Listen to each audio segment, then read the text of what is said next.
que vamos a tocar hoy va a ser las escuelas de la psicología, o también se les conoce como enfoques de la psicología, o corrientes incluso.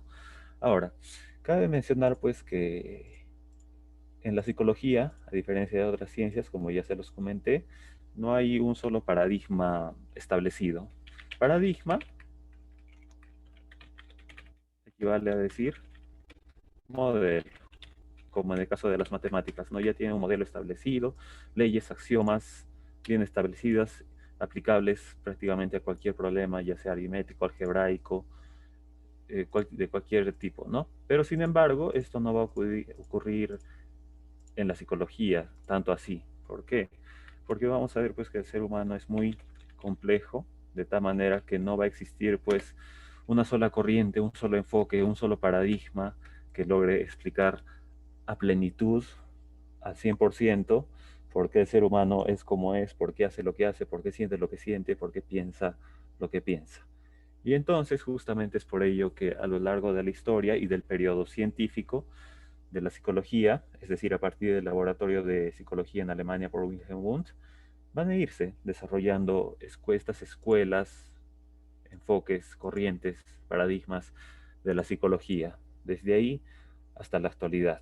Entonces, lo que vamos a hacer nosotros la clase de hoy es ir comentando, yo les voy a ir explicando de repente lo más general posible, porque si estudiáramos la escuela por escuela, a detalle, nos demoraríamos mucho tiempo. Entonces, también entendiendo que esto es para a un nivel preuniversitario, solo iremos comentando lo más breve y conciso posible. Entonces, la primera escuela psicológica vendría a ser esta, la escuela del estructuralismo. Esta escuela se la relaciona mucho con el fundador el personaje pues, que marcó el inicio de la psicología científica. Me refiero a Wilhelm Wundt, ¿sí? Ahora, también hay otro personaje que se le recuerda por fundar esta escuela y que va a ser precisamente el discípulo de Wilhelm Wundt, quien va a ser Edward Titchener. Entonces, para el estructuralismo, pues la psicología vendría a ser el estudio de la estructura de la mente. De hecho, precisamente por ahí es que se origina su nombre, ¿no? Estructuralismo de estructura, ¿sí? Entonces, estos estructuralistas pues estudiaban la estructura de la mente, ¿no? Ahora, vamos a ver que también acorde a cada corriente, ellos van a proponer cierto objeto de estudio que en algunos casos van a hacer lo mismo, pero en otros van a variar. Y aquí cabe resaltar pues que nuevamente, si se preguntara por qué hay diferentes objetos de estudio por cada corriente, si se trata ambos de la psicología, en todos los casos ambos tratan de la psicología, pues es precisamente pues que cada corriente aborda de diferente manera esta ciencia. Entonces, para el estructuralismo, por ejemplo, el objeto de estudio eh, es la conciencia, pero esta conciencia es definida por los estructuralistas como la suma total de las experiencias de una persona. Sí, es decir, más que todo recurrían al factor empírico o al factor experiencial de la persona para definir la conciencia. De tal manera que ellos dividieron a esta en tres partes. O por, valga decirlo, ¿no? Según ellos, la estructura de la conciencia estaba dividida en tres partes. La sensación, la imaginación y el sentimiento. Ahora, para estudiar esta conciencia, según los estructuralistas, ellos tenían un método especial, la cual era básicamente la introspección experimental. Ahora, como dice Leo, me parece que me envió un mensaje directo, por decir, dice, ¿no? Introspección es como ver dentro de mí. Yo te dirías que sí, Leo. La introspección siempre consiste en una especie de auto-observación. De tal manera, por decir, en el caso de los estructuralistas, pues ellos te inducían a una situación X o te ponían en una situación X. Entonces, tú estando en esa situación, empezabas, ¿no? A experimentar, a pensar, a sentir cosas, ¿no? Entonces, es en ese momento, pues, que empieza la técnica de la introspección, porque se te solicita a ti, pues, que describas, ¿no? Oye, ¿qué piensas? ¿Qué piensas? ¿Qué piensas? ¿Qué sientes? ¿Qué quieres hacer?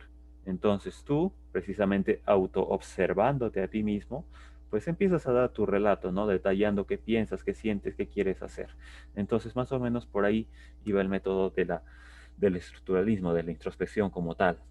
Ahora, cabe mencionar pues que este método también tiene bastantes críticas, incluso hasta la actualidad. ¿Por qué? Porque no hay una manera de cuantificar, de medir o de comprobar esto, ¿no? Porque fácilmente esta información que proporciona la persona es falseable, ¿no? Porque simplemente una persona tú le dices qué sientes y la persona también puede mentir.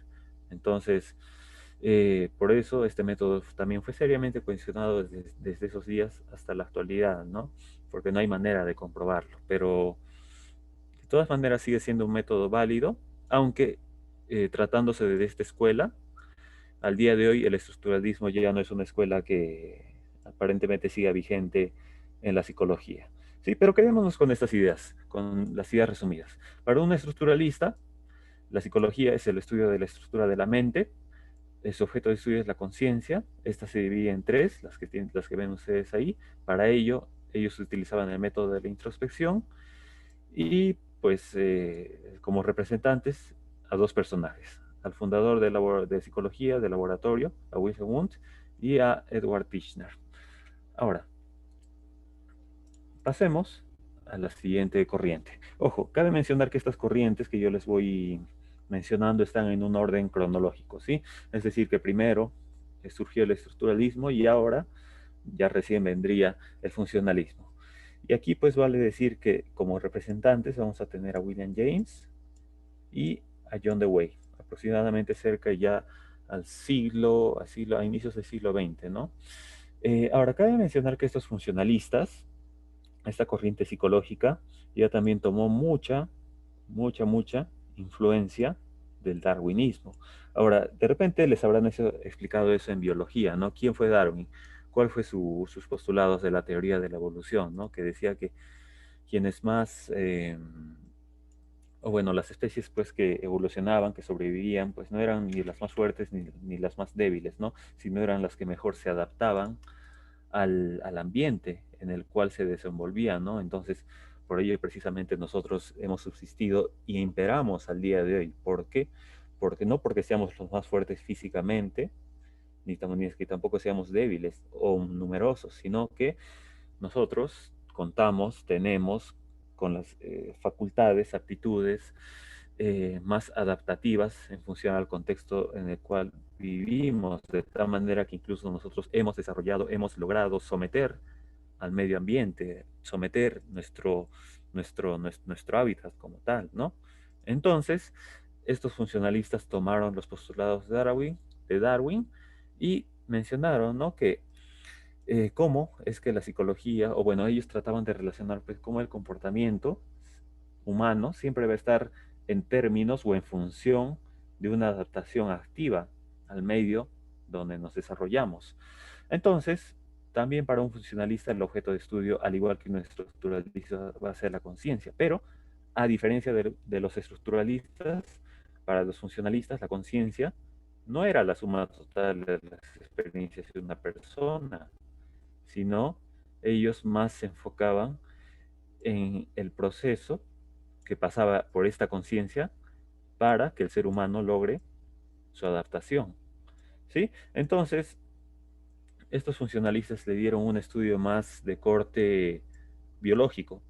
¿Por qué? Porque estudiaban, digamos, por decir, el cerebro, pero lo hacían, como les digo, desde un punto más biológico, a manera de explicar, pues, por qué nosotros sí logramos adaptarnos a diferencia de otras especies, ¿no? Entonces ellos también contaban para estudiar esto con la introspección experimental, ¿no? Sin embargo, ellos empezaron ya a sistematizar un poco más este método. Es decir, si aquí fue algo más o menos simple, si aquí la introspección solo consistía en generar reacciones seguidas de una descripción, aquí ya se empiezan a plantear ciertos postulados que hacían de este método algo más sistemático, algo más estándar, algo más confiable. Eh, ahora no es conveniente explicarlo, pero quedémonos con esa idea, ¿sí? Entonces, sintetizando todo esto, el funcionalismo toma mucho de la influencia del darwinismo, de tal manera pues que explica o considera que el comportamiento se estudia en términos de adaptación activa al medio ambiente. su objeto de estudio es la conciencia, su método la introspección, pero más sistemática, y como representantes a William James y a John Dewey. A ver, hasta ese momento voy a leer un ratito el chat. Darwin, ¿sí sobrevivían los más aptos? Sí, Leo. A ver, los psicólogos saben cuando uno miente. Ya no voy a olvidar esa preguntita, pero la respondo al final, ¿vale? Ahora, pasemos a la siguiente corriente, la tercera, la reflexología. Esta no es una corriente que se toque mucho. De hecho, hasta en los exámenes de admisión no he visto casi ninguna pregunta referente a esa corriente. Sin embargo, viendo que está todavía en el temario, la he abordado, ¿no? La he tomado en cuenta. Entonces, esta reflexología se la relaciona mucho con la Unión Soviética, porque de hecho precisamente fueron rusos quienes postularon, empezaron con esta corriente. A ver, un momentito. Quiero empezar a editar. Ah, entonces, para un reflexólogo, o bueno, la psicología desde el punto de vista de un reflexólogo, pues vendría a ser el estudio de las funciones cerebrales que reflejan la realidad objetiva. Ahora, realidad objetiva es un término frecuentemente que se lo relaciona con Marx, Engels, filósofos materialistas, ¿sí? De repente en filosofía les hayan explicado un poco más, porque cuando uno habla de funciones cerebrales y de reflejos de realidad objetiva, pues ya estamos hablando más que todo de algún académico que tiene una postura filosófica materialista, ¿sí? Y si recordamos el materialismo, pues siempre va a estar muy de la mano con estos personajes, Marx, Engels, rusos, más que todo rusos. Entonces, como representantes de esta corriente reflexológica, encontramos a Iván Petrovich Pavlov y a Iván Mikhailovich Sechenov, ¿sí? Ahora, ¿cuál va a ser el objeto de estudio de la psicología según estos reflexólogos? Vendrían a ser pues los reflejos, ¿sí? Pero estos reflejos tienen que ser entendidos como un mecanismo regulador de la conducta, ¿no? Ahora, cabe mencionar, para definir los reflejos, se definen pues como una reacción simple o involuntaria que se produce en un sujeto ante la presencia de un estímulo.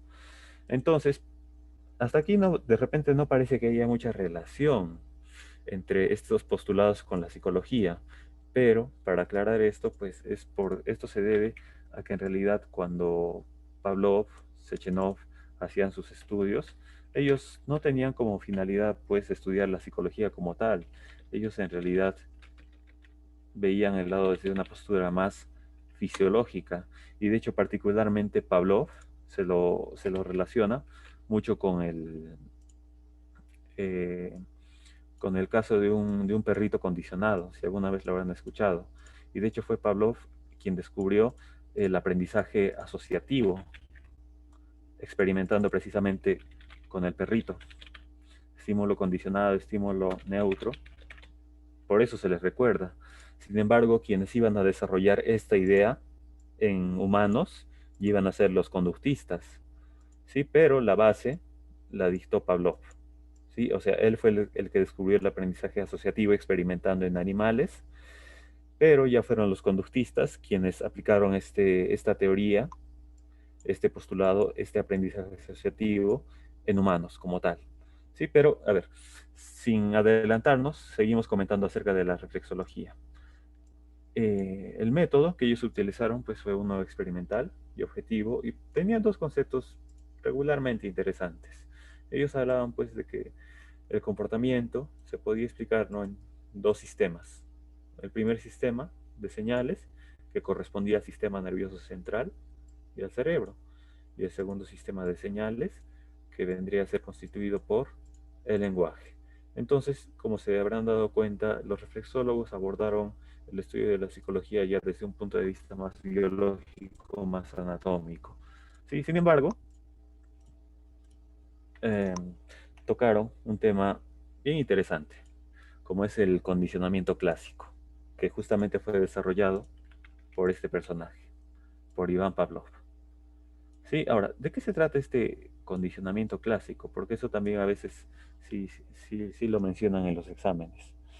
El condicionamiento clásico, pues básicamente es un tipo de aprendizaje asociativo, de tal manera pues que este personaje Pablo experimentó con un perrito, ¿no? Y él veía, por ejemplo, que cuando a un perrito le daba comida, el perrito apenas veía la comida, empezaba a salivar, ¿sí? Entonces eso le dio mucha curiosidad a Pavlov, pero por decir, él se dio cuenta pues que, que la comida era un estímulo para el perrito, y el perrito en respuesta producía saliva, ¿no? O sea, tenía una salivación.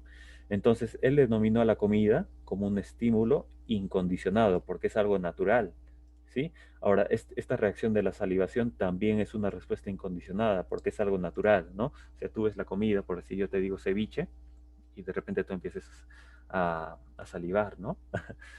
Pero entonces él, continuando con su experimentación, le puso una campana, empezó a hacer sonar una campana al perrito. Y el perrito no dio ninguna respuesta, ¿no?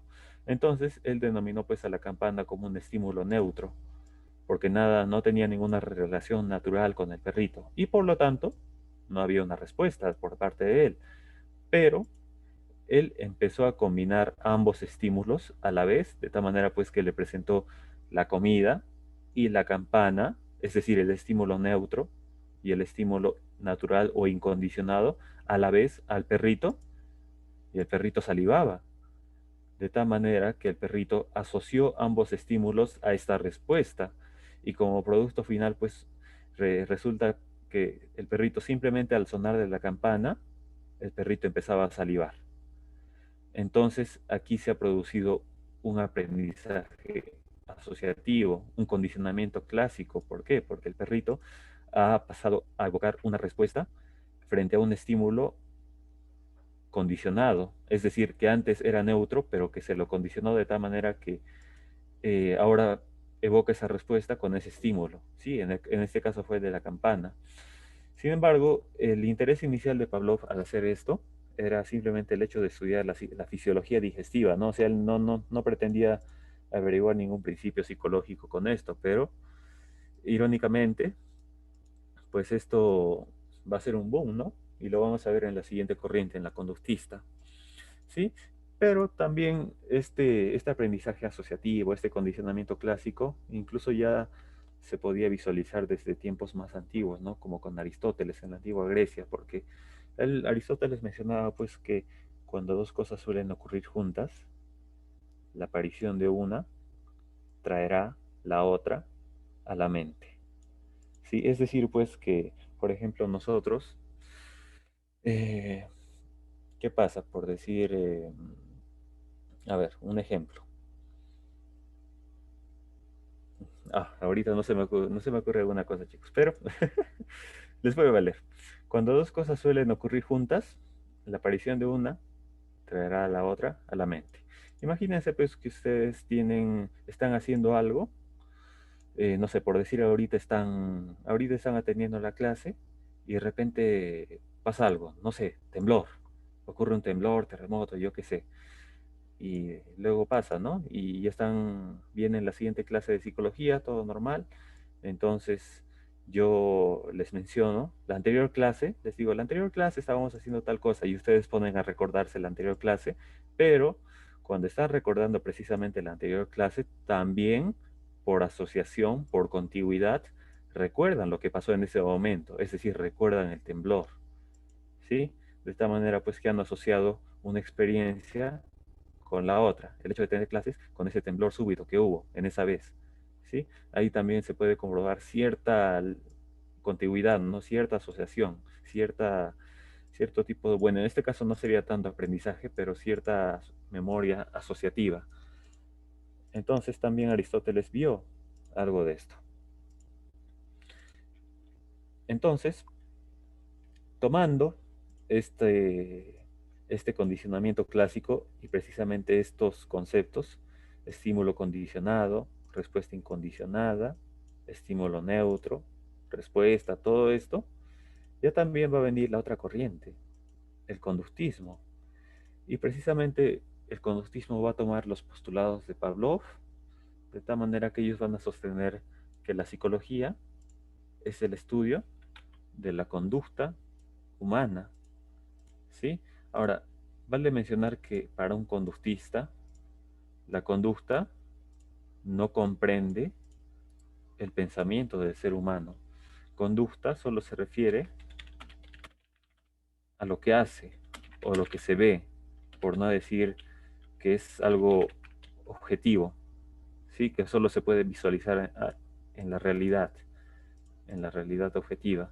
Entonces, para un conductista, cuando se menciona conducta, como les menciono, no comprende pensamientos ni emociones, porque para un conductista eso no es algo susceptible de medición o verificación. ¿Sí? Entonces, por eso el objeto de estudio para un conductista es la conducta, que viene a ser definida justamente como la acción externa observable. Y para ellos, el único método que tenían pues era precisamente eso, la observación, una observación experimental, sistemática. ¿Y cuál era el objetivo pues de un conductista? Era predecir las respuestas de los seres humanos en función a los estímulos y viceversa, justamente aplicando o tomando como base el condicionamiento clásico de Pavlov, porque si Pavlov lo utilizó en animales, los conductistas ya empezaron a utilizarlo en personas. Sí, y eso de hecho fue algo seriamente cuestionable. Y bueno, si es que alguien desea averiguar más de eso, hay un experimento que se realizó con un bebé, se le conoce como el caso del pequeño Albert, que justamente fue sometido a los postulados del condicionamiento clásico, si es que a alguien le interesa averiguar por su cuenta, ¿no? Porque precisamente se trató de formar una persona en función a determinados estímulos, generando ciertas respuestas, pero el daño que le hicieron al parecer al bebé fue demasiado. Y de hecho fue muy cuestionada esta corriente por hacer esas prácticas en seres humanos. Sí, sin embargo, para efectos académicos es interesante comentar, ¿no? Cómo ellos ya estaban intentando hacer de la psicología algo más medible, en el sentido pues de que solo se preocupaban por las conductas o lo que se ve, ¿no?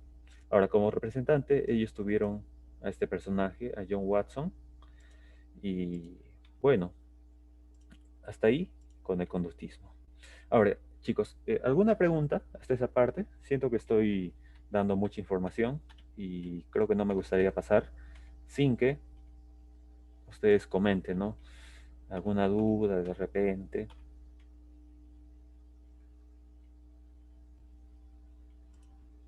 Los voy leyendo en el chat. A ver, Rosario dice todo claro. Ya. Leonardo, todo claro. Listo. A ver, recién leo un mensaje de Leo que dice, ah, por eso mi gata sabe que le darán carne cuando escuche el sonido de cuchillo al afilarlo. Se va corriendo. Pues sí, muy probablemente Leo, tu gata ya ha tenido un aprendizaje asociativo, ¿no? De tal manera que en su caso, ella cuando escucha el cuchillo ya automáticamente sabe que hay comida, ¿no? Entonces sí lo ha relacionado perfectamente. Y el cuchillo, pues que antes era un estímulo neutro, para ella ya sería pues un estímulo condicionado. A ver, mientras tanto, ¿qué dicen más? Todo bien, todo claro. Listo. Perfecto, chicos. Entonces, continuando, pasamos a la psicología de la Gestalt. Esta psicología de la Gestalt también resulta interesante porque ellos van a oponerse o van a postular más o menos cosas contrarias que los estructuralistas, porque para un estructuralista pues era el estudio, la psicología era el estudio de la estructura de la mente. Y por esto se infiere que ellos estudiaban estos componentes. Ah, mira, aquí lo dice. Analizaban esos componentes por separado. ¿Sí? Según ellos era posible hacer esto, pero según un psicólogo gestáltico de la Gestalt, esto no es posible. ¿Por qué? Porque ellos indican pues que nuestra mente se configura a través de ciertos principios, eh, de tal manera pues que el todo es más que la suma de sus partes. ¿Sí? De hecho, esta frasecita es bien atribuida a los psicólogos gestálticos. Entonces, por tal motivo, un psicólogo o la psicología de la Gestalt no admite, no cree eh, que la mente pueda ser estudiada en partes, como lo postulan los estructuralistas. ¿Sí? Entonces, el objeto de estudio de un psicólogo Gestalt va a ser la conciencia, pero ellos se enfocaron particularmente en un proceso cognitivo. ¿Sí? Y por eso más que todo es que se los conoce, porque ellos estudiaron muy a profundidad la percepción, el proceso cognitivo de la percepción, de tal manera pues de que analizaron, ¿no?, cómo las imágenes que nosotros vemos a través de la vista son percibidas como un todo. Por ejemplo, este estudio pues de la percepción empezó con el fenómeno phi o movimiento aparente. Por ejemplo, si yo les pidiese que miraran ahí al dibujito que está en el medio, en el medio abajito, abajo en el medio, y ustedes se quedasen mirando unos 30 segundos fijamente ahí, algunos de repente podrían ver que hay movimiento, pero eso es una ilusión o de repente un fallo en el procesamiento de nuestra información, pero precisamente eso vieron los psicólogos gestálticos y se interesaron, eh, cuestionaron, empezaron a cuestionarse, pues, cómo es que realmente nosotros integramos toda esa información visual a través del fenómeno de la percepción, a través del proceso cognitivo de la percepción. Entonces, el aporte principal de esa corriente van a ser las leyes de la percepción. ¿Sí? Cabe mencionar que su representante fue otro alemán, Max Wertheimer.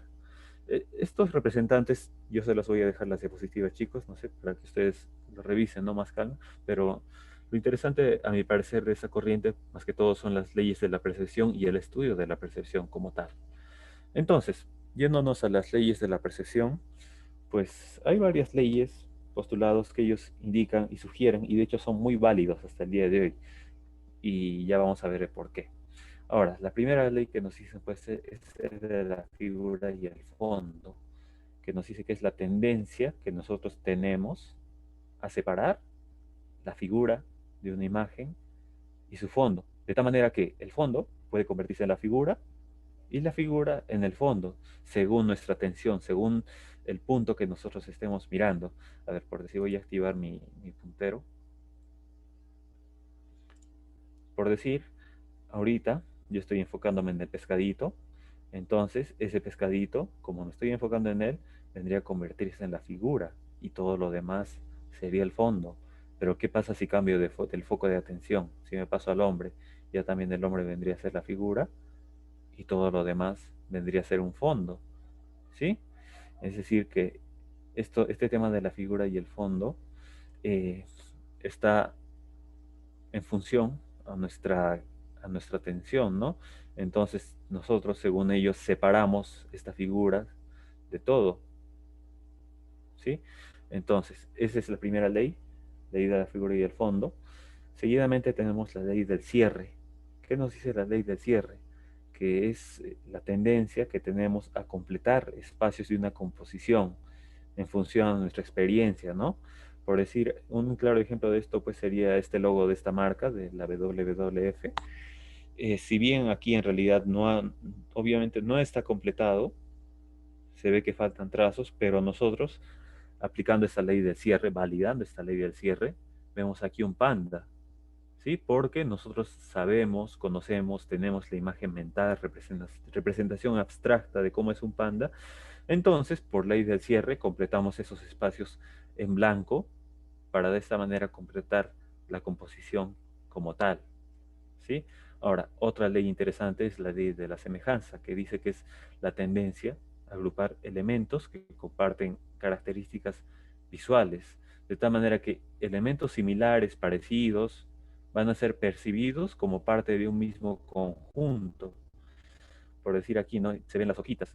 Y es más, cuando yo ya dije las hojitas, ya estoy agrupando toditos estos objetos por similitud en uno solo, ¿no? Entonces, viendo estas hojitas ahí juntitas, justamente juntitas, las percibo como si fueran parte de un mismo conjunto, de tal manera que todito en conjunto según yo, es un árbol.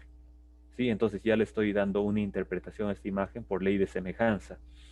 Ahora, en cuanto a la ley de proximidad, ¿qué nos dice? ¿Qué es la tendencia a percibir ciertos objetos o formas cercanas unas de otras, como si perteneciesen al mismo grupo, a pesar de que estos objetos o formas no sean iguales, para nada?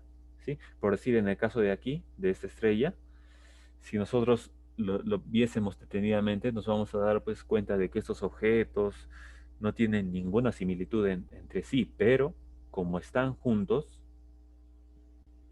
yo, por ley de proximidad, porque están demasiado cerca uno de otros, estoy dándole una forma y las empiezo a percibir como si perteneciesen a un mismo grupo. Y esto también está en función a la experiencia que yo tengo, ¿no? Porque yo tengo la representación mental, digamos, en este caso, que podría ser de una flor. Entonces, yo estoy relacionándole y dándole un significado a esto que estoy viendo. A pesar de que si viese objeto por objetito, pues no guardaría nada de relación, ¿no? Pero por ley de proximidad, lo veo tal cual es. Continuando, tenemos a la ley de la continuidad, que nos indica pues que los elementos que mantengan una dirección o patrón, también los vamos a tender a agrupar. Por decir, aquí yo veo una hojita, ¿no? Pero más arribita hay otra hojita y otra hojita, están continuas, ¿sí? Entonces, agrupándolas y por continuidad, lo que yo estaría viendo aquí probablemente sería un ala, ¿sí? A pesar de que no sea la intención del editor o de quien creó esta imagen, ¿no? Pero yo, por ley de continuidad, al ver que hay un patrón entre estas hojas, yo las agrupo y les otorgo un significado, ¿sí? Y bueno, entonces de tal manera pues que se cumple la ley finalmente de la simetría, que nos dice pues que nosotros, o bueno, nuestro cerebro, siempre va a tratar de estructurar toda la información, ¿sí? Va a tratar de estructurar toda la información para que de esta manera nosotros la comprendamos de una manera fácil, ¿sí? Guiándose por esos principios, por el principio de la simplicidad, del orden, la estabilidad y la simetría. Entonces, me ha parecido bien interesante todas estas leyes de la percepción, chicos. Hasta ahora es algo plenamente válido, y si ustedes lo aplican en su día a día, lo analizan en su día a día, se van a dar cuenta de que frecuentemente nos regimos eh, mucho por esas leyes, ¿no? Figura y fondo, cierre, semejanza, proximidad, continuidad, simetría. Y bueno, esta imagen ya más que todo está para sintetizar todas estas leyes, ¿no? Ley del cierre, aquí por ley del cierre, yo estaría completando esto. Por ley de proximidad, veo los elementos que están cerca, entonces los considero como si fueran de un mismo conjunto. Ley de la continuidad, a pesar de que viendo el patrón, le estoy dando significado a esto. Ley de la semejanza, si se recordarán, tendencia a agrupar elementos que comparten características visuales. Entonces aquí rectángulos, los empiezo a agrupar, les doy el significado, la T, de igual manera aquí, y la ley del fondo y la forma, ¿no? En función a que yo me enfoque, uno vendría a ser la figura y el otro el fondo, ¿no? Y viceversa. Entonces, como vemos, se cumplen estas leyes de la percepción, ¿sí? El más aporte, perdón, el más significativo aporte de los psicólogos de la gesta. Y bueno, creo que ya estamos. A ver, un momentito. Sí, la mantengo. Ya estamos en buena hora. Sí, estamos bien. Entonces, continuando, vamos a explicar un poquito de esta corriente, que es una de las más populares, a pesar de que es una de las más cuestionadas en cuanto a validez científica se refiere. Me refiero pues al psicoanálisis, ¿no? El psicoanálisis considera, o bueno, se centra, para empezar, en las leyes que rigen los procesos inconscientes de la mente. Y de hecho van a ser los psicoanalistas quienes justamente van a proponer este concepto, sujeto de estudio, valga decirlo, ¿no? El inconsciente. A ver, Leo comenta, a veces lo mencionan en las películas. Sí, sí, definitivamente. El psicoanálisis es una corriente psicológica, de hecho, que se ha comercializado un poco más o popularizado, precisamente por los postulados que tiene, ¿no? Y de hecho el fundador fue este personaje, Sigmund Freud, austriaco médico en realidad. Entonces, él fue el máximo representante de esta corriente psicoanalítica. Entonces, ¿qué decía Freud? Ojo, no se pronuncia, se escribe Freud, pero se pronuncia Freud. Sí, entonces Freud decía pues que nosotros, nuestra conducta, nuestro pensamiento está regido por ciertos procesos de carácter inconsciente. Sí, es decir, que nosotros no podemos acceder a ellos de una manera convencional. De tal manera pues que, ¿qué se encuentra en el inconsciente según Freud? Se encuentra pues impulsos reprimidos de naturaleza sexual y experiencias pasadas no superadas.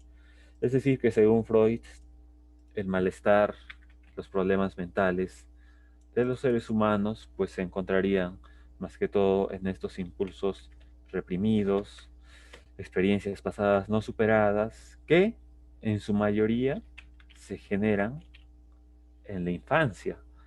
¿Sí? Entonces, según Freud, pues los problemas que las personas experimentan pues en las demás etapas de la vida, generalmente se encuentran un origen, una base en la infancia y frecuentemente también implican conflictos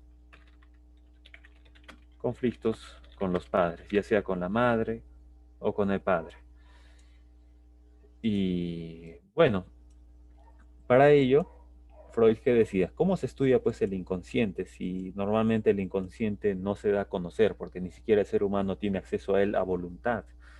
Según Freud, pues el inconsciente se podía estudiar a través de la asociación libre, el cual era un método para interpretar los sueños, ¿sí? Ahora, según Freud, pues la única manera, acceso que se podía tener al inconsciente era los sueños de las personas.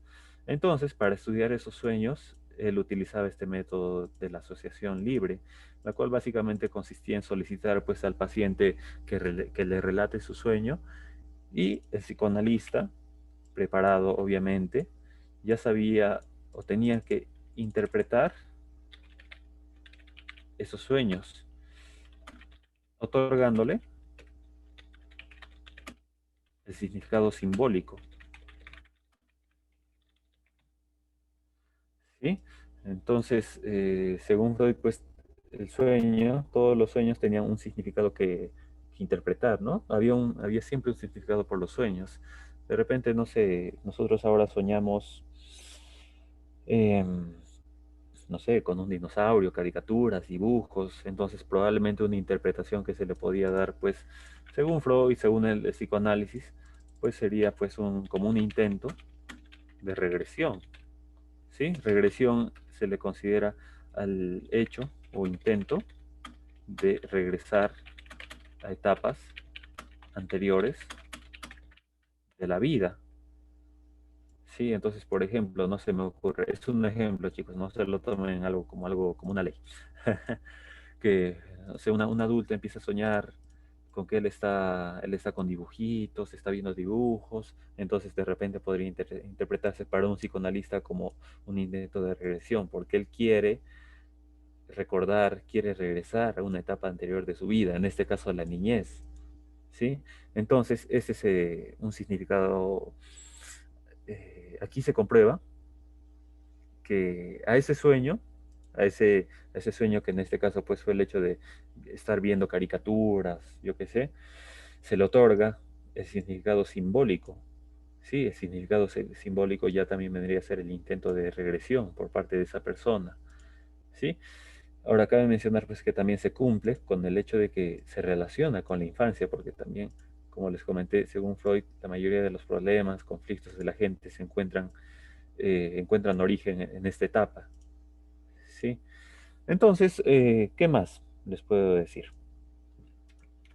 Bien, para Freud hay conceptos nuevos, ¿no? Él postuló algunos conceptos nuevos que ninguna otra corriente los postuló. como vendrían a ser estos de acá, ¿no? El yo, el superyo y el ello. Entonces, según Freud, eh, el hecho de estar nosotros aquí, el estar conscientes, atendiendo, pues vendría a ser constituido por el yo, de tal manera que aquí estamos a nivel de pensamiento, a nivel de las percepciones, a nivel de un nivel consciente, por así decirlo, ¿sí? Es decir, nos regimos por el principio de la realidad, del estar aquí y ahora, ¿sí? Ahora, por otro lado, y yendo un poco más abajo en el iceberg, encontramos al super yo, que si bien ya se encuentra a un nivel subconsciente, es decir, algo guardado, pero que si ponemos a pensarnos en ello, podemos acceder a él. En ese nivel, en el super yo, ya se encontrarían pues los recuerdos que tenemos, los conocimientos, y algo que no menciona aquí es los valores morales, éticos, impuestos por la sociedad. ¿Sí? Eso es algo que se encuentra en el super yo. Y finalmente tenemos el ello, que se encuentra en lo más profundo del iceberg, precisamente porque es algo a lo cual nosotros no tenemos acceso de manera normal. Y en este ello, como ustedes lo verán, se encuentran pues los temores, los motivos violentos, urgencias inmorales, necesidades egoístas, deseos sexuales inaceptables y experiencias vergonzosas de la persona. Es decir, que en el ello se encuentra a nivel inconsciente. El nivel inconsciente está el ello, uno con el otro. Inconsciente igual ello. ¿Sí? Entonces, según Freud, va a haber una pugna constante entre el ello y el super yo, entre la moralidad y entre las urgencias inmorales, los deseos sexuales, ¿sí? Por así decirlo. En un lado tenemos lo moral y en el otro lo inmoral, lo antiético, lo sexual, lo reprimido. Entonces, nosotros, rigiéndonos bajo el principio del yo, estando a nivel consciente, estamos lidiando con ambos, con el super yo y el ello. Y lo que pasa, lo que se indica es que frecuentemente gana, ¿no? El super yo, porque nosotros logramos actuar, conducirnos con moralidad en nuestro día a día, ¿no? Pero por decir, digamos, cuando perdemos la conciencia, cuando tomamos el alcohol, no sé, nos embriagamos, borras cassette, por así decirlo, ya no hay conciencia de lo que haces y ya en muchos casos pues ya das rienda suelta a los instintos, en este caso al ello, ¿no? A nivel inconsciente. Entonces ahí ya no hay un super yo, ya se ve el ello, ¿sí? Entonces eso es básicamente lo que postula Freud. Ahora, creo que leí un comentario que decía que en varias películas se los menciona, y al psicoanálisis, y eso es muy cierto. Y de hecho, si es que alguien quisiese saber más de esa corriente, y de hecho más de filosofía, de una filosofía existencial, también saber las bases del psicoanálisis, le invitaría pues a que vea una película. Ahorita yo no tengo su link, pero es, de repente de filosofía se los habrán comentado. El día que Nietzsche lloró. ¿Sí? Por si algunos no lo saben, Nietzsche es un filósofo existencial. ¿Sí? Entonces, esta película aborda algunos temas bien interesantes sobre la existencia del ser humano, cuestiones filosóficas, y también aclara las bases, algunas bases, no todas, del psicoanálisis. Sí, y de hecho tiene como principal personaje precisamente este señor, a Nietzsche, y a otro, a Joseph Breuer, Broya, como se lo menciona, pero se escribe Breuer. Sí, este señor Joseph Breuer en realidad fue el mentor de Freud.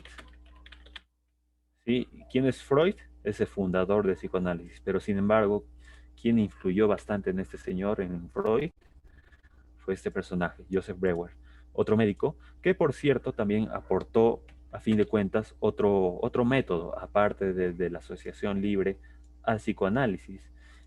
¿Qué aportó Joseph Breuer? ¿Qué método? Fue el de la hipnosis. ¿Sí? La hipnosis, definida pues como un estado mental intermedio entre el consciente,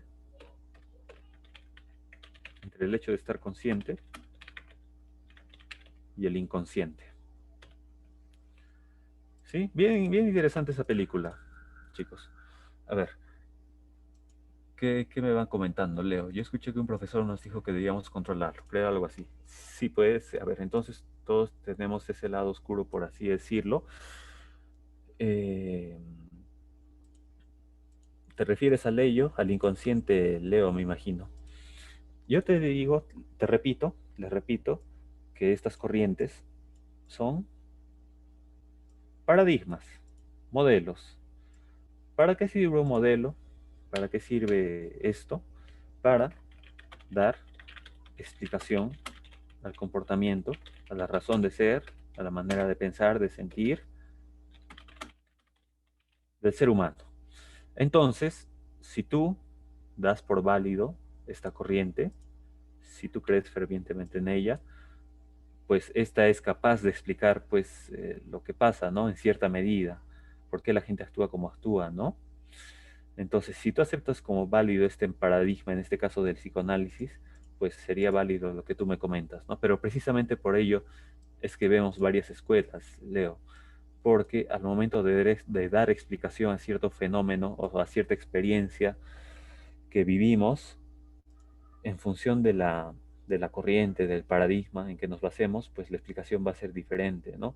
Por decir, para el psicoanálisis, como tú me dices, a ver, voy a ver de nuevo el chat, eh, sería pues tenemos ese lado oscuro, pero por decir, si lo abordamos desde otro punto de vista, por decir más adelante vamos a tocar el, el humanismo, o de repente no, incluso el cognitivismo. Para un cognitivo, no, ellos no hablan para nada de un inconsciente o de un ello, ni de un lado reprimido, ¿no? Ellos siempre más que todo estudiaban y al ser humano, haciendo una analogía entre el ser humano y una computadora, porque ellos decían pues que nosotros eh, tenemos cierta analogía con una computadora en el sentido de que tenemos un sistema de procesamiento de la información, la cual básicamente se relacionaba mucho con la memoria. O sea, bien, esto ya es entrar a otro tema, chicos, pero quedémonos, quedémonos con esta idea. En función de la teoría, de la postura, del enfoque que adoptemos, la explicación a cierto fenómeno, cierta experiencia va a ser diferente. Si algunos, por decir, han tocado, bueno, más adelante cuando estén en la universidad, van a tocar lo que es investigación científica y van a ver que hay métodos de investigación, paradigmas de investigación en realidad. Paradigmas, recuérdense, modelos. Hay un paradigma cuantitativo y un paradigma cualitativo. ¿Sí? Ahora, por decir, dentro de este paradigma cuantitativo número, pues va a estar fundamentado en cierta posición psicológica, filosófica. En este caso puede ser el positivismo.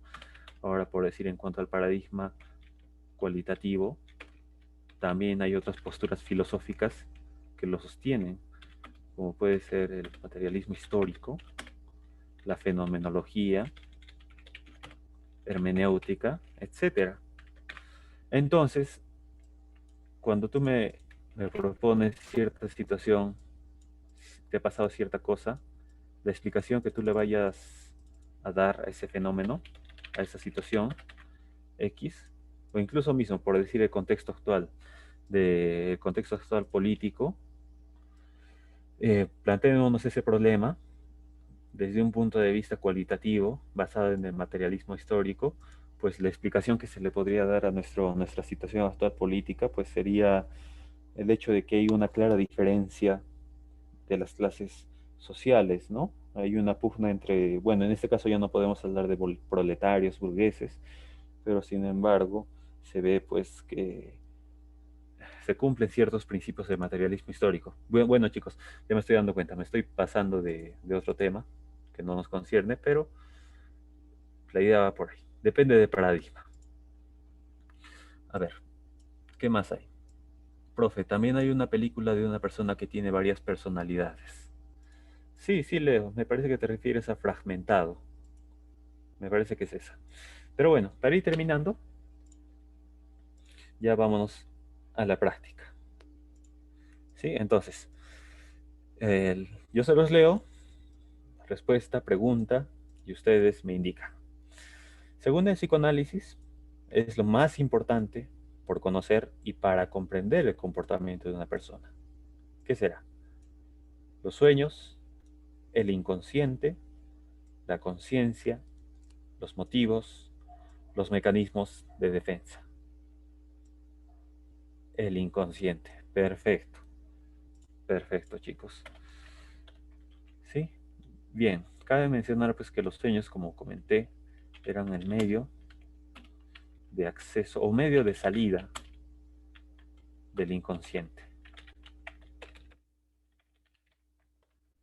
Pero, como tal, el objeto propio del psicoanálisis de estudio es el inconsciente. Sí, la conciencia no es un concepto tan importante en el psicoanálisis, pero sí el inconsciente. Los motivos, no hemos hablado de eso. Los mecanismos de defensa, sí existen mecanismos de defensa postulados del psicoanálisis, pero no es algo que les vaya a entrar en su examen, ¿no? Pero sin embargo, la manera de mencionar algunos se los escribo, ¿no? Proyección, cuando por decir tú atribuyes cualidades tuyas en alguien más. Regresión, cuando intentas regresar a etapas anteriores de tu vida. Sublimación, cuando transformas sentimientos negativos o de frustración en algo artístico, por decir el caso de un pianista que no sé que sufre una ruptura amorosa y transforma esos sentimientos en una canción o en música. Esa es sublimación. ¿Qué más? Desplazamiento, cuando descargas tus emociones a otra persona. Y así, hay varios mecanismos de defensa cuya función básicamente pues es regular el comportamiento ante situaciones amenazantes. ¿Sí? Eso también, si quieren, ustedes lo averiguan, porque muchos de esos mecanismos de defensa sí son válidos. Y si lo leen, también se darán cuenta de que ustedes también en algún momento de sus vidas han utilizado algunos de esos mecanismos de defensa. Bien, continuando. Escuela psicológica que sistematizó los principios de la percepción, el conductismo, la reflexología, el psicoanálisis, la Gestalt, funcionalismo. A ver, los leo. La Gestalt, claro. ¿Toditos la D? Sí, toditos la D. Perfecto. Perfecto, chicos. Como se los comenté, pues nadie, ninguna otra escuela estudió la percepción a tal grado como lo hicieron los psicólogos de la Gestalt. El conductismo, como recordaremos, pues hablaban de la conducta en términos de lo que es observable y también hablaban pues de estímulos y respuestas. Un reflexólogo hablaba de reflejos, pero también son los que postularon el condicionamiento clásico. De hecho fue Pavlov quien lo postuló. El psicoanálisis, ya sabemos, el inconsciente se relaciona mucho con el inconsciente y con ese personaje, Freud. En cuanto a funcionalismo, siempre liguémoslo, relacionémoslo con la postura evolutiva de Darwin y el comportamiento en función de adaptarse al medio. A ver, ¿qué leo? Profe, ¿en su máquina tiene buena tarjeta gráfica? Yo supongo que sí. ¿Por qué? ¿Por qué, chicos? Se está viendo entrecortado la pantalla.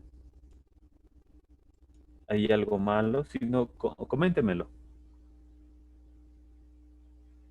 Ah, ya no. Es muy claro. Ah, ya, ya, perfecto. Ya me estaba asustando, Esteban. No, sí, sí tengo una buena tarjeta gráfica. Bien, continuando. La perspectiva psicológica, que se centra en el estudio de las conductas observables y por tanto no especula sobre la existencia de procesos mentales, tales como el pensamiento, se denomina psicoanálisis, reflexología, humanista, funcionalismo, conductismo. ¿Cuál será? ¿Qué nos dicen? Esteban, la E, Tatiana, la E, Brigitte, la E. Ajá, perfecto. Conductismo. Pues como se recordarán, conductistas, para un conductista también no aceptan la existencia o validez del pensamiento o sentimiento por no ser algo susceptible de verificación o medición. ¿Sí? Continuamos.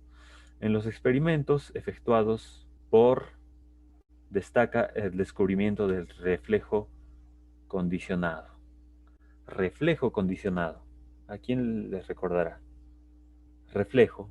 Si hablamos de reflejo, perfecto. Iván Pavlov. Nuevamente. Freud igual a inconsciente. Wertheimer igual a Gestalt igual a percepción. William James, si no me equivoco, es el funcionalismo. Adaptación. Esto es solo para manejarlo como conceptos claves, ¿sí? Reflejos y condicionamiento clásico. Y Wilhelm Wundt, el fundador de la psicología, pero también se lo considera como un representante del estructuralismo. Sí, pero entonces aquí la respuesta, como ustedes lo han dicho, es la D. Listo. La psicología de la Gestalt tuvo su mayor impacto en el estudio de la... Uf, eso ya está revelado. Ajá, perfecto. Percepción. ¿Sí? Ahora, para recordar también lo que hemos hecho en anteriores clases, estos cuatro,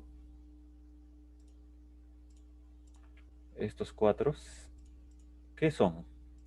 Percepción, memoria, atención, sensación. ¿Qué son, chicos?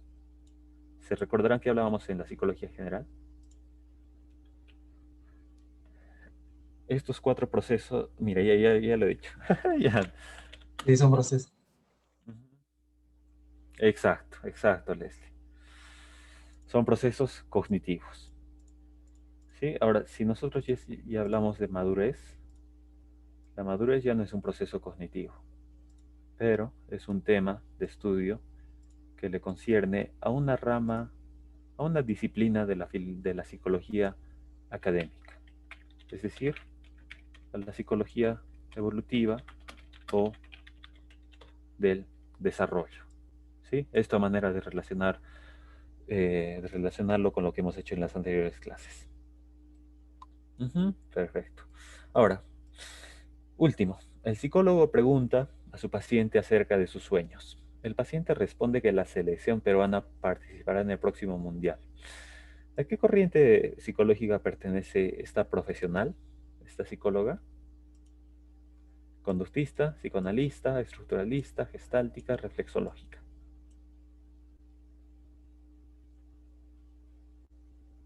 El psicólogo pregunta a su paciente acerca de sus sueños. Ajá, la B. Exacto, chicos. Perfecto. Psicoanalista. Porque no hay otra corriente que hable de los sueños. Para un conductista, el sueño no es algo estudiable, verificable, medible, por tanto no es válido. Para un estructuralista tampoco, para un gestáltico no, y para un reflexológico tampoco. Listo, chicos. Entonces, ¿alguna consulta, pregunta adicional hasta aquí, antes de que Pasemos a su asistencia. A ver, Valeria, profesor, ¿hoy subirá el PPT? Sí, sí, lo voy a subir, Valeria. ¿Vieron lo que subí el anterior PPT, no? ¿Lo vieron? De la semana 2 y 3. Sí, ya, perfecto. Muy bien. Sí, lo voy a hacer apenas terminemos la clase. O sea, más tardar a las 6 ya debería estar subido este PPT con todas las modificaciones que se hizo. Sí, entonces 15 segundos, chicos, si es que tienen alguna pregunta, comentario, ojo, referido al tema. Ya después quizá ya podemos hablar de otras cositas, si es que desean. 1, 2, 3, 4, 5, 6, 7, 8, 9, 10. Creo que no. Entonces, si por si acaso se las vuelvo a mencionar para que si se están interesadas, esta película, El día que Nietzsche lloró, porque da bases del psicoanálisis, explica un poco también de alguna filosofía existencial, si es que a ustedes les interesa saberlo, y creo que eso sería todo. A ver, por ejemplo, a ver, Leo, profe, preguntas, exámenes de admisión podremos resolver más adelante. A ver, si Leo, te comento. De estas preguntas, 5 son de exámenes de admisión. ¿Sí? Estas preguntas, chicos, son de exámenes de admisión. No es algo que yo me haya inventado así por así. De hecho, ya para la siguiente clase, yo también voy a traer estas preguntas, pero les voy a especificar de paso de qué universidad es, no sé, por decir de los Amargos, ¿no? Y de qué proceso es, ¿sí? Con fuente bibliográfica si quieren. O sea, para que vean que aquí no estamos haciéndolo ligerito, ¿no? O sea, estas son preguntas que así vienen en los exámenes, ¿sí? Entonces, normal. ¿Cuáles son las corrientes que vienen más en admisión? Leslie pregunta. Son el psicoanálisis. Psicoanálisis, a ver, lo voy a escribir. Precisamente por ser una corriente muy comercial, muy popularizada, las preguntas que más suelen venir de las corrientes, creo serían, hasta donde hemos avanzado, de estas dos. Psicoanálisis, por eso yo siempre les recomiendo que se memoricen a este personaje y estos términos. Y de la Gestalt, la percepción. La percepción más que todo. No suelen preguntar sobre el representante, o sea, de Max Wertheimer. No es algo que se le suelen preguntar. Entonces, esto es más lo que suelen preguntar. El psicoanálisis, su representante, su objeto de estudio y el qué significa, ¿no? O bueno, qué corriente, por decir, desarrolló el concepto del inconsciente o del ello, ¿no? Ahora, en cuanto a la percepción, ¿qué corriente desarrolló las premisas o los principios de la percepción? Ya saben, ¿no? O, por ejemplo, ¿por qué se distingue la psicología de la Gestalt y ella, ¿no? Por desarrollar los principios de la percepción, ¿sí? Entonces, estas dos corrientes, hasta donde hemos hecho, son las que más suelen venir en los exámenes de admisión. Entonces, chicos, ya podemos ir a marcar nuestras asistencias. Les paso el link. Ahí lo ven, pero yo también lo voy a colocar en el chat. Ya saben cómo es. 5 minutos. Entonces, vayan a marcar el link, por favor.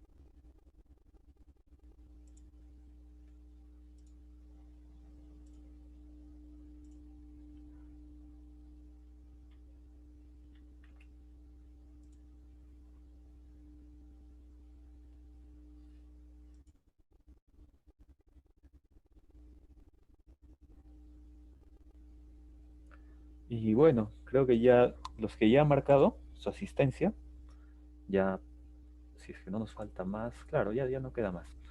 Ya podrían ir retirándose, chicos.